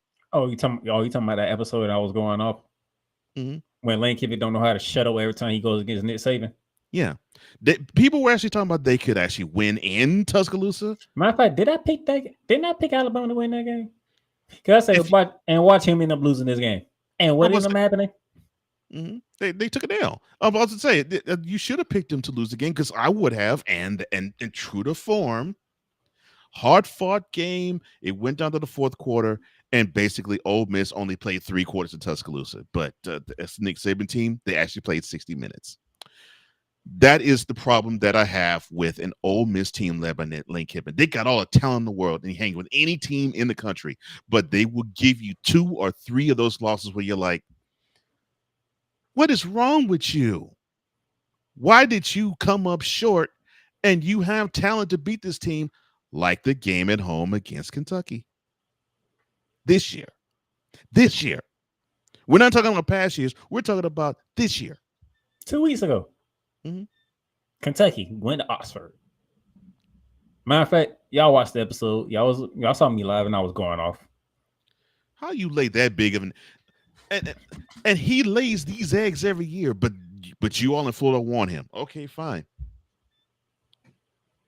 He's not going to be much. He's not going to be much better for you all as he is for Mississippi, and definitely like how he was in Tennessee. And when you say you all, he's not including me. Just to let y'all know that. When I mean you all with him, I'm saying University of Florida fan, which he is one, but he's objective. Because I don't even think Cool know that Lincoln was number 1 on the list until I told him. That's a bunch of crap. Florida should bypass that fool and find someone much more qualified than him. And then I think when I said it, he saw the reports and is like, "Yep, Lincoln was right up. Yep, he's number 1 on the list." Mm-hmm. Stupid. No, I would beg for Nick Saban to come back off of the sideline to be in Gainesville. No. Let me see if I can think of somebody. I would dig up the old bones of Bobby Bowden to be the head coach of Florida. I was going to say I'm actually enjoying it, except on College Game Day. If I'm being completely honest. Well, Nick Saban's cool, but he gives me the I'm above this air. but he's cool. But Florida fan, don't write the playmaker right to me when I say I would rather you dig up the bones of Bobby Bowden. No, you don't have to dig up the bones. Just roll the coffin onto the swamp. You'll have better success with a coffin-led Bobby Bowden Florida team than a Lane Kiffin-led Florida team. I brought up Pat McAfee earlier. Guess what, Pat? You have a home game against 11th ranked Cyclones of Iowa State, 8 p.m. on Fox. Pat McAfee still believes that the Big 12 can be won by the Mountaineers. But somehow, nobody's talking about the Cyclones, and the Cyclones is just out here handling business, standing on business. Quietly, I may add. 5-0.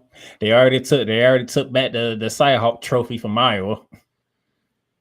And did it in Iowa City. I was impressed. I'm like, there you go. Punk a Big Ten team in their house.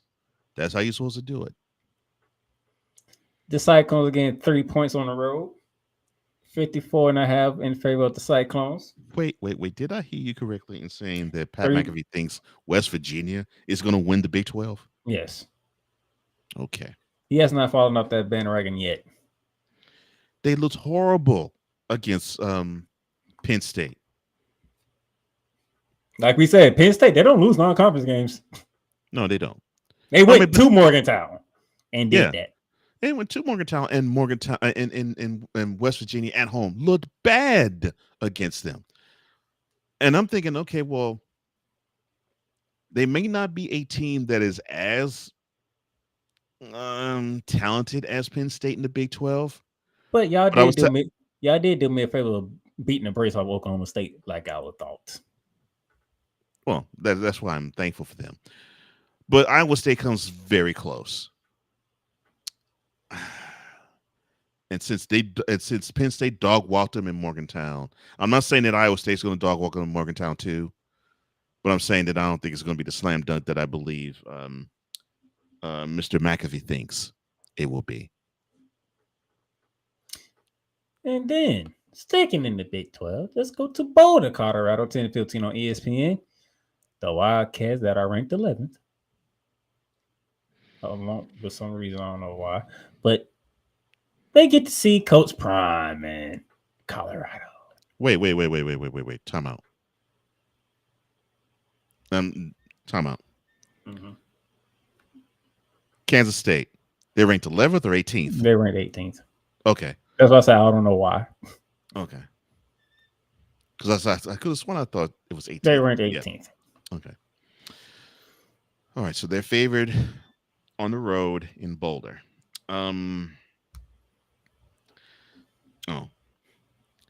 Memo to all the Negras out there. Colorado, they are fighting an uphill battle, not because the whole team is clad in black and they are black. It is because the program has been moribund for many a year, long before Coach Prime decided to leave Jackson State to coach the Buffaloes. So it is not hatred on them because of the color of skin. It is basically hatred of them because they want to see the program do well. And last year they jumped on the bandwagon, and then they went up to Eugene and decided, well, we just ain't gonna show up. And this same team already had a performance similar to that this year already. They went to Lincoln and they got destroyed, dismantled, and pushed all over the place by corn-fed brothers in Nebraska. If I remember correctly, didn't the Buffalo started 4-1 last year before they tumbled downhill? They started 3-1 before they tumbled. They are 4-1 right now. They are 4-1 now. Yeah. And you have K-State barking in there. Mm-hmm. And K-State, they already trying to make amends for that inexplicable L that they took earlier in the season. Mm-hmm. So, am I saying the team is talented? Yeah, it's not talented. No, the team is talented. But here's the problem, Negra. And no, I'm not referring to Playmaker. And he knows I'm not. I think Colorado. I think it's referring to the man is in charge of Colorado. Yes. The offensive lines and the defensive lines are undersized. And that's going to be a problem when they go against teams that have beef and strength. They'll get pushed off the ball, both on offense and defense. You mean a team like that's in purple with a Wildcat sign on it? Yeah. Where they have, they either travel to places where they have corn-fed guys who are on the line, or those corn-fed guys travel to Boulder, a suburb of Denver, and show you that you can be pushed around. Yes. And then the spotlight game of the week is also the site of College Game Day. That's a lie. Because there's only one game to go to. That's a lie. Eugene, Oregon. That's a lie. Top 3 battle in the Big Ten. I don't give a crap. They both could be ranked number 1 since we're having 2 and 3 teams ranked the same. I don't give a crap. Ohio State be ranked number 1 and Oregon be ranked number 1 at the same time. That's a lie. The big game is in Dallas. To you, that's the big game, but the big game. To me, my behind, the big game is in Dallas. The big game is in Oregon. That's a lie. Oregon hosting Ohio State. Everybody circled this game when the schedule came out because this is what they wanted. This might be the Big Ten preview. Big Ten championship preview. Yes. Down in Eugene, Oregon. The Buckeyes getting 3 are giving 3 on the road. 7:30. NBC. Oh, this They is got in a good one. Peacock. Okay. So the Yeah, NBC's they- actually taking care of it. Okay. This is NBC. NBC know what time it is. Well, of course they know what time it is. They smart. Um, yeah, get the most talked about program in Notre Dame end up in your back pocket, and now the Big Ten, and game big games like this. Look, all joking aside, yeah, this is right now the biggest game that has happened on the calendar this year. This is actually bigger, ladies and gentlemen, than the Georgia Alabama game that took place 2 weeks prior. What I want to see is, can Oregon hang with a team like Ohio State, where we were actually just talking about earlier, where a team in Ohio State, they have enough athleticism to hang with a team like Oregon, but along with that athleticism, they also have the beef to match it too. Can Oregon match that beef? Can Oregon match that strength? Or do they have to basically play fast break football like they did all while ruling the Pac-12 the last 10 years? Why did I feel like we had this conversation 2 years ago? Because we should have had that conversation 2 years ago, just like we should have this conversation now too. So we had this, if I remember, we had this conversation 2 years ago. You were saying the exact same thing that you said then, and Oregon still came out of Columbus with a dub. Well, see, this is the thing. What I like about Oregon is that they do like to run the ball, and when they remember remember their roots, that they do like the fast break, but they like to run the ball. That is when they are at their best. Now, am I saying that they won't come out with a W? No, they should. This game's in Eugene. They should come out with a W. Even though they are the underdogs, they should win this game. However, I would not be surprised if they lose, and I would not be surprised they lose because they get dominated up front. Defensively, for sure. Will Howard is over 1,200 yards passing with 12 touchdowns, 3 interceptions. Judkins, the Ohio State running back, has 468 rushing yards with 5 touchdowns. On the Oregon side, Dylan Gabriel. That name sounds familiar to you, doesn't it? Yes, it does. He's closing in on 1,500 yards passing with 11 touchdowns and 3 interceptions. Not far for Will Howard. James, running back for Oregon. He's over 550 rushing yards with 5 touchdowns. Oh, yeah, this is finna be a fun game to watch. Mm-hmm. We have similar numbers here. Yeah, because to me, I think, and I think that's where I wanted to go. Which defense is going to step up? Forget which offense is going to step up, because they're going to do what they do offensively. Which defensive unit is going to be the one to insert their will against the other's offense? That's who's going to win this game. And that is our campus tour.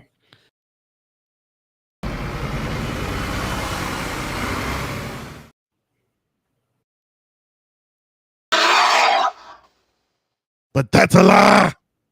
We're going straight from the campus tour right to the bear down play 10. Give me the Utes. They go to Arizona and take down the Sun Devils. Get them, Joe Pesci's. Give me Alabama. I'll take the Utes. Did you say the Utes? Yes, Your Honor. The Utes. I'm sorry about that. Give me Alabama. Kellen DeBoer. This is where you turn into Nick Saban and you say we will not be embarrassed like that ever again. And you're gonna start with South Carolina. Yeah, you should beat them down. There'd be no excuse for you not to beat them down. I'm ruling with Cole Johnson's Longhorns. You got to. They're the better team. They just are. And I'm not saying because of my rooting interest. They just are the better team of the two. I still don't like that being 21-point favorites though. That's basically for people wanting to throw money at the line to drive it down and have people bet for Oklahoma. But I'm taking the Longhorns. Yeah, because they're the better team of the two. Give me James Franklin. You will find a way to win this game. No, give me SC because I think James Franklin's going to disappoint Happy Valley yet again. Oh, he's taking the Trojans. Sports Judge John Mathis, you hear this? Cole Jones is picking your Trojans. But the Trojans still suck, though, boy, because they don't know how to stop a team that can run it down their throats. They don't know how to stop a running nose. And that's why I'm picking Penn State, because Penn State actually loves running the ball. Well, hopefully they can remember they love running the ball. I cannot pick against BYU at this moment in time. I will never pick against. Well, no, I take that back. I will. It will take an elite team for me to pick against BYU playing them in Provo. And Arizona is not an elite team. Give me BYU. I'm taking BYU. Yes. Well, yeah. Tennessee's a better team. Yes. Yeah. Okay, fine.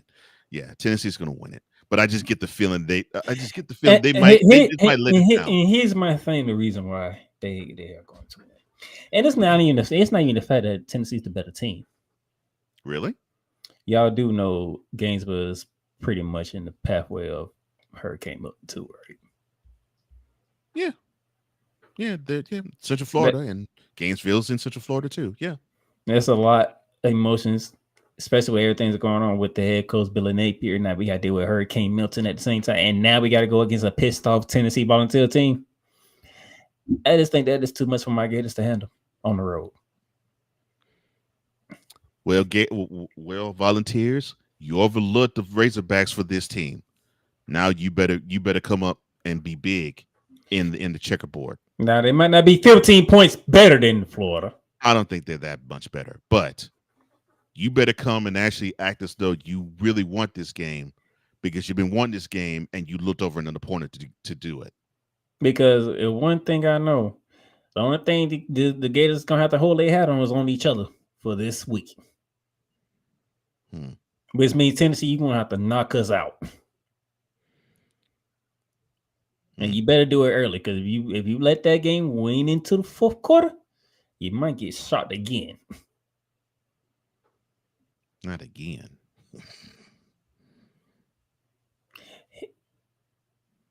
I can't pick Brian Kelly. I just can't pick Brian Kelly. Why not?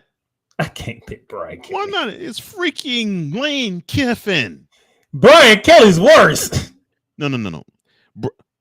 Brian Kelly's issue is he puts forth the imposter syndrome on his team. That's his problem. And that's how he was in Notre Dame. That's how he is here. And why you think I picked Ole Miss last year? I said, oh yeah, Ole Miss gonna win this game. And guess what happened? Ole Miss won. Yeah, but guess where that game was? Oxford. And this game's a Baton Rouge. And guess what I'm saying? They finna walk in the Death Valley, and they gonna pimp slap Brian Kelly's Tigers. And then Ole Miss is gonna remember in the fourth quarter, oh, Lane Kiffin actually is our head coach, and choke again. Not until Brian Kelly already choked away. I'm just this is the rare. Why do you think I call this Who Wants to Choke Bowl? I'm not the biggest fan of Brian Kelly, but Lane Kiffin, he disappoints me in games like this.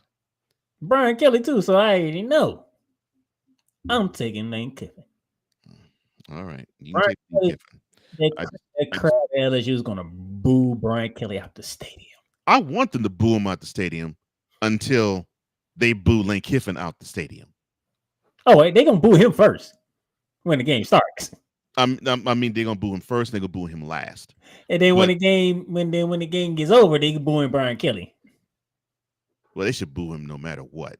But still, I think LSU is gonna win for the simple reason of when they went off was last year, they got embarrassed. And LSU and Ole Miss, this is a rivalry game for both. And I think so. Basically, LSU will be motivated. So basically, you're doing what I did last year. Mm-hmm. They should be motivated because LSU was the better team last year, but they got embarrassed by Ole Miss. Mm-hmm. And Ole Miss is the better team, yes. But I just think since they're traveling to Baton Rouge, I think they're going to take it on the chin because somehow Lane Kiffin will not motivate this team enough to beat a team they should be superior over. I'm gonna be keen on this game because if that's the case, that means Lane Kiffin is halfway out the door, which tells me he's going somewhere else. And it should not be Gainesville. And But that's that's exactly what I believe. Yes. So He has one foot out the door, and to me, with the L that he takes to Baton Rouge, he'll have the other on the banana peel. all right. I can't. Well, look, look, Iowa State, they're rolling hard. There's no way I'm picking against them right now. I'm sorry. I actually messaged Pat. I think after week 2 or 3 when they lost their second game, I was like, I can't pick West Virginia no more. This is embarrassing. You're getting embarrassed. I can't do it no more. I can't do it no more.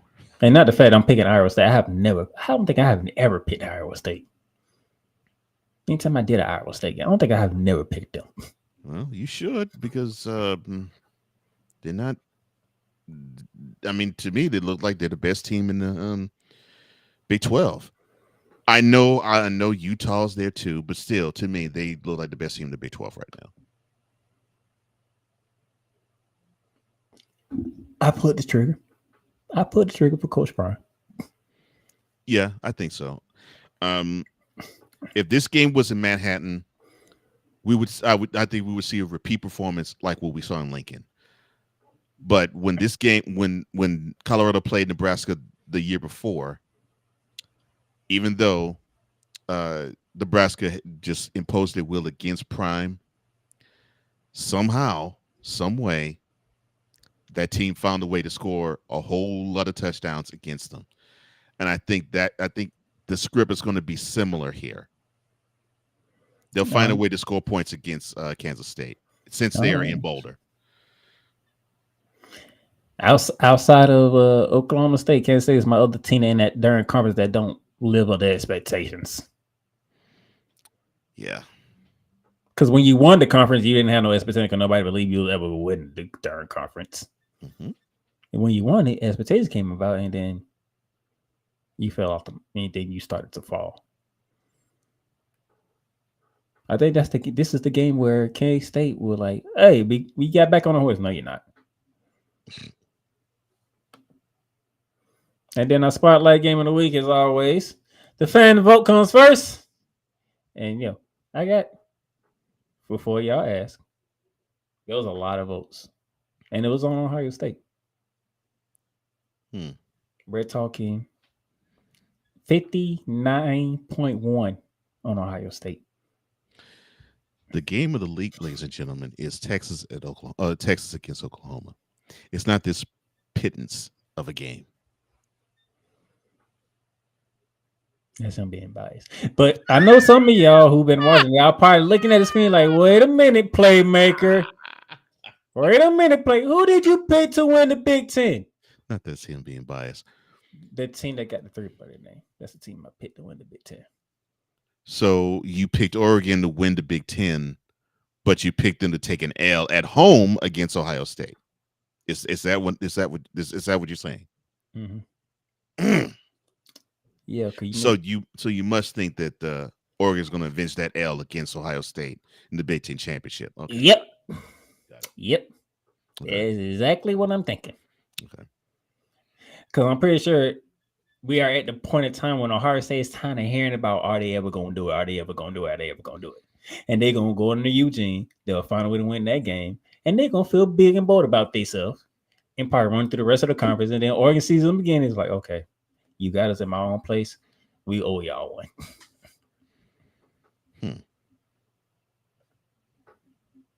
Hello. We owe y'all one. No, we owe y'all one. We owe y'all one. That's like how I'm thinking right now. But I think this is the game where Ohio State says, y'all shut up and leave us alone. Because if they lose this game, there's going to be a lot of heat going to a certain coach. Well, as it should. Because then it'd be like, well, you couldn't beat Michigan. Now with these new kids on the block, you now can't find a way to beat Oregon. Oh boy. Yeah. This is the game where Ohio State starts shutting up people until they rematch it in Indianapolis and Oregon gets their payback. So ultimately, they won't shut people up. That's what you're saying. They'll think they shut people up. Mm-hmm.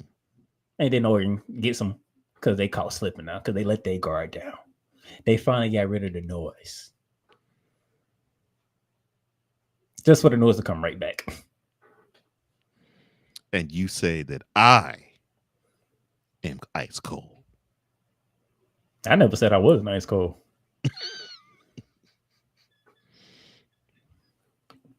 I'm proud of you, playmaker. There you go, your picks. I got Utah, Alabama, Texas, Penn State, BYU, Tennessee, Ole Miss, Iowa State, Colorado, Ohio State. And the fans are going to Ohio State as well. 59.1% over Oregon. The game of the week. Texas, Oklahoma.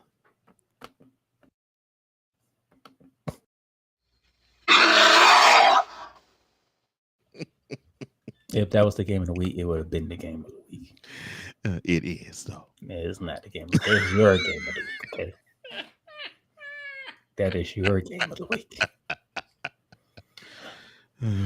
See, remember, you have to remember, I do this ahead of time, so I already know what the game is going to be. I know. Still. And I said, oh, we're going to have both of y'all in the top 5. Oh, yeah, that's game of the week. I already know it. Mm-hmm. Yeah. Now, Georgia, do your job. You do the W. And then next week, that will be the game of the week for real. When you go to Austin. But do your job, son. Dude, Georgia even play? I think Georgia's off this week. Well, no, Georgia had their bye already, though. No, I think Georgia's off this week, if I remember correctly. Wait a minute, did they have the bye between Kentucky and Alabama? There's no Georgia on here. Georgia is off. I know.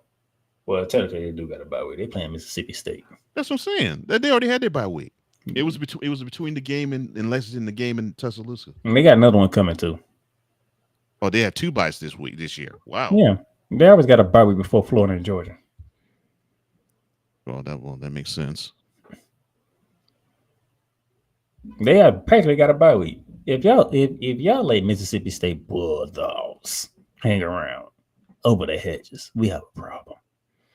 Yeah. So yeah, take care of your jobs. Florida went to Starksville and beat Mississippi State. I expect nothing less from the Georgia Bulldogs. Anything else you want to add before we close out the show? I'm just praying that Georgia does their job and they beat Mississippi State between the hedges, so that we can actually show people what it means to have 2 top-ranked programs go at it hard, fast, furious, and give them a taste of what the SEC championship is going to be, because it will be Texas versus Georgia again. So let's have a wonderful game. Beat Mississippi State. We're gonna take care of Oklahoma, and then when you come to Austin, we're gonna have a party. Then we're gonna have our game, and then we're gonna shake hands. Then we're gonna say see you in December.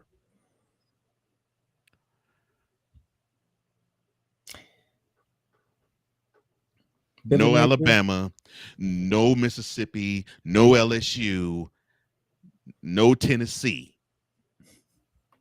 Georgia, Texas, you heard it here first for the SEC championship. Not voice. Shout out to my late great grandmother. You heard it here first. Not with a V. Wow. All right. Yeah. No, I'm sorry. And it is 7:06 p.m. October the 9th, 2024. Yeah. And OU still sucks. Now it's over. Oh, and A&M circle the drain forever.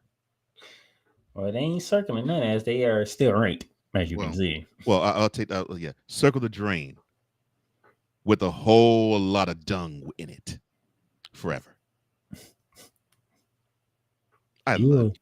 You are something else. You are just something else. Your hatred has no bounds. No, it does not. It has no bounds. Jesus Christ. Man, that felt For good. the Longhorn fan over there in Nashville, Coach That's right. Johnson. That's right, baby. Hook 'em. I am the playmaker signing off, and I will be seeing y'all next week. If you haven't heard, there will be no Ramley talk tomorrow. Oh, I'm so sorry about your Rams. That's not the reason why I'm not doing Ramley talk. Well, that should be the reason you don't, but I'm so sorry. That ain't the reason.